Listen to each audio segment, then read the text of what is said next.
तो यह जो माँ गंगा की दो धाराओं के बीच में बाह में लेकर माँ तुम्हें बैठी हुई है और संतों का सानिध्य प्राप्त हो रहा है और मेरी वागीशा के माध्यम से माता भगवती सरस्वती कुछ कहलाने का उपक्रम कर रही है।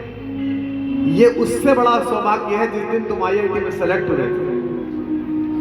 अभी तुम्हें इसका अंदाजा नहीं है, लेकिन 50-60 वर्ष हो जाने के बाद जब जगत के प्रपंचों में घिस जाओगे, उस दिन आज की संध्या को याद करोगे और कहोगे कि आईआईटी और बीटेक तो बहुत लोग कर लेते हैं, लेकिन जीवन का पुण्य क्षण तो वो था कि माता गंगा की दोनों तरफ लहरें थी और हम सारे बेटे बेटियां बैठकर भगवान राम का गुण सुन रहे थे, उनका प्रताप सुन रहे थे, उनका प्रेम। तुम जहां भी बैठे हो, तुम तक मेरी आवाज जहां भी पहुंची है बालक, मेरे साथ ही गुनगुनाओगे सीताराम का चरित्र जो अत्यंत पावन है, मधुर है, सरस है।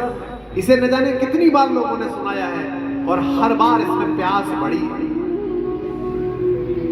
इस कथा में कोई तो संजीवनी तत्व है, वरना यहां जितने लोग बैठे मैं दावे से कह सकता हूं कि जो भी फिल्म आपको पसंद है, कोई भी फिल्म पसंद हो सकती है, उसका नाम लेकर उसे प्रासंगिक क्यों करना। आप उस हीरो के, उस डायरेक्टर के, उस हीरोइन के कितने भी बड़े प्रशंसक हो, एक फिल्म को 100 बार नहीं देख सकते। लेकिन आपने इसी कहानी को कि दशरथ के 4 पुत्र थे जिनमें ज्येष्ठ पुत्र को वनवास मिला लोक कल्याण के लिए और वे पुनराभिषिक्त हुए आकर अयोध्या में दीपावली के दिन, इसको हजारों बार सुन चुके हैं। और अगली जो बात कह रहा हूं उससे मेरी बात की प्रामाणिकता पर आपकी करतल ध्वनि मोहर लगाएगी। कुछ तो संजीवनी इस कहानी में है कि आज से 35-36 साल पुराना घिसा हुआ प्रिंट भी रामायण का जब कोरोना के टाइम में प्रसारित हुआ तो दुनिया के टीआरपी के रिकॉर्ड टूट गए। आप सब देखते रहे हमारा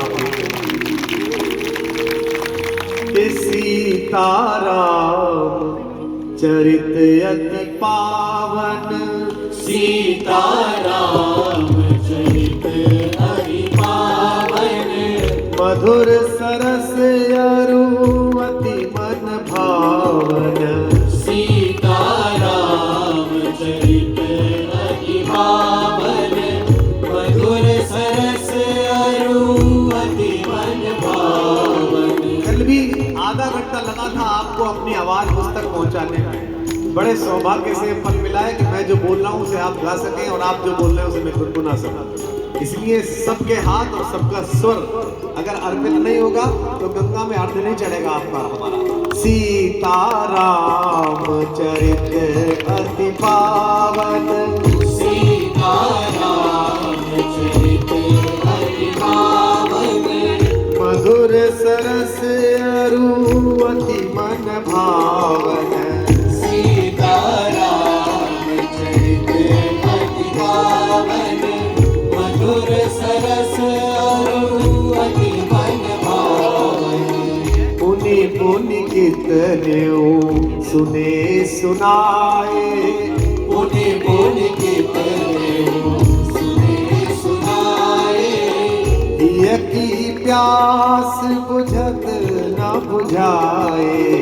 पुनि पुनि कितने सुने सुनाए, ये की प्यास बुझत न बुझाए।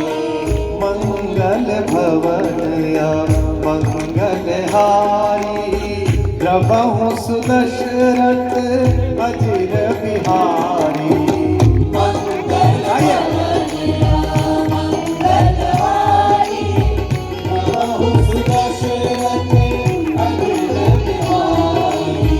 ये शुरू में एक दूसरे की परीक्षा ले लें कि आप गा रहे हैं कि संगीत गा रहा है। संगीत वालों तुम मत गाओ। मंगल भवन मंगल हारी, प्रभु सुदशरथ अजिर बिहारी।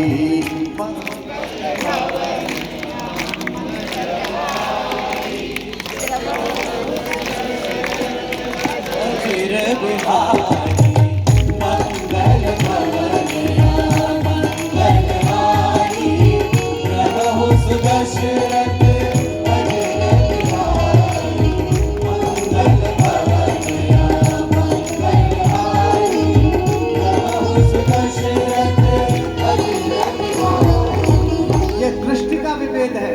जो बालक हमारा यहाँ बैठा है उसने मुझे मेरा हृदय उलझा दिया। उस लड़के ने बीटेक 3य वर्ष योग्यता लिखकर अगर वो केवल नाम लिखकर भेज देता तो मुझे इतनी चिंता न होती, पर वो रुड़की से सुनने आया है, इसलिए उसके अंदर की आध्यात्मिक चेतना का बीज तो लग गया है।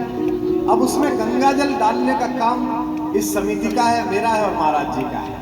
और आज आप सबकी उपस्थिति में कम से कम मैं एक बालक को तैयार करके जाऊंगा जो आने वाले कल में वैज्ञानिक परिसर में खड़ा होकर हमारे सनातन धर्म के लिए वकील की तरह लड़ा करेगा। आज मैं तय करके जाऊंगा। मैं विज्ञान का विरोधी नहीं हूं, विज्ञान का विद्यार्थी हूं, लेकिन विज्ञान मनुष्य की शोध चेतना का अंतिम उत्स है और आध्यात्म पराभौतिक लयात्मकता का प्रारंभ बिंदु है। जिस मंजिल पर तुम्हें पहुंचना है, आध्यात्म उस मंजिल का पहला चरण है। दृष्टि बदल लो तो सब में ईश्वर नजर आने लगता है। यही तो इस संस्कृति का अंतर है। हम अक्सर मंचों में कहते हैं कि पश्चिम और भारत में सिर्फ एक पंक्ति का अंतर है। पश्चिम मंगल पर जीवन ढूंढ रहा है और भारत जीवन में मंगल ढूंढ रहा है। प्रतिपल मंगल ढूंढने की, प्रतिपल स्वस्ति कामना करने की। सर्वे भवन्तु सुखिनः। भारत भवन्तु सुखिनः नहीं, उत्तर प्रदेश उत्तराखंड भवन्तु सुखिनः नहीं, हरिद्वार भवन्तु सुखिनः नहीं। हमारे ऋषि ने कल्पना की सर्वे भवन्तु सुखिनः। इस सर्वे में मनुष्य भी आया है, इसमें पशु पक्षी भी आए हैं, इसमें सुबह ही सुबह जिन चींटियों को डालने के लिए तुम्हारे दादा निकले होंगे वो भी आए। और जिस दिन तुमने IIT की परीक्षा पास की, इस अहंकार में मत रहना कि थोड़े से गुणा भाग गणित याद कर लिए इसलिए तुमने परीक्षा पास की।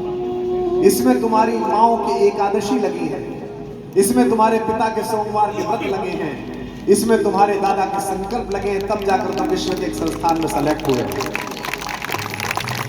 इसमें मुझे महाराज जी स्मरण आ गया, श्रीमद् वाल्मीकि रामायण में जब भगवान राम वन जाते हैं तो माता कौशल्या का स्वस्ति वाचन कितना सुंदर है। माता कौशल्या हाथ में पूजा की थाली लेकर अपने कलेजे के टुकड़े, अपने हृदय के टुकड़े राघवेंद्र सरकार को विदा करती हुई कहती हैं कि जंगल में हिंस पशुओं से तुम्हारी रक्षा हो, जंगल में ज्यादा बारिश आ जाए तो वरुण तुम्हारी रक्षा करे, ज्यादा तेज आंधियां चले तो मरुतदेव तुम्हारी रक्षा करे, अग्नि फैल जाए तो मैं अग्निदेव का स्तवन करती हूँ तुम्हारी रक्षा करे। और अंत में जो बात कहती है वो इस बच्चे को मैं सुनाना चाहता हूँ, आप भी इसे सुनाए जहां बैठा हो। अंत में माता तिलक करती हुई कि बेटा जंगल में कुछ भी हो जाए, जिस धर्म की तू रक्षा करता है वो धर्म तेरी रक्षा।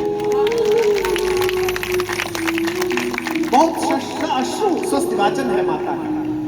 इसलिए ये जो शंका तुम्हारे मन में आई है कि ऐसे समय में इसका क्या मतलब है, राम की कहानी दोबारा कहने का क्या मतलब है, ये कोई नवीन नहीं है। और तुम तो बड़े मेधावी बालक हो कि तुमने बड़ी शालीनता के साथ ये बात कही है कि एक बार पुनः सुनकर क्या हो जाएगा। इस देश में तो ऐसे ऐसे हैं